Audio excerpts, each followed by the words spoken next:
Hello दोस्तों, नमस्ते नमस्कार। मैं आपका दोस्त रामू डांसर। आप देख रहे हैं हमारा यूट्यूब चैनल रामू राय काशीपुर। दोस्तों, स्वागत है मेरे यूट्यूब चैनल पर।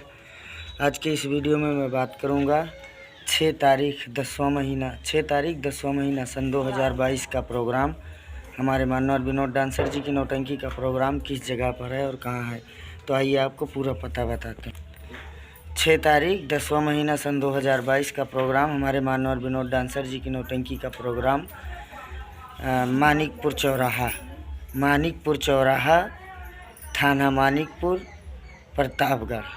मानिकपुर चौराहे से लगभग 500 मीटर की दूर पर ग्राम सभा राजघाट में है। तो मेरे मित्रों, मैं उम्मीद करता हूँ आपको वीडियो ज़रूर पसंद आई होगी। अगर वीडियो पसंद आई हो तो लाइक करना, चैनल पर नए हो तो चैनल को सब्सक्राइब करना। चलते हैं, फिर मिलेंगे नेक्स्ट वीडियो में। तब तक के लिए नमस्ते नमस्कार, जय हिंद, जय भारत।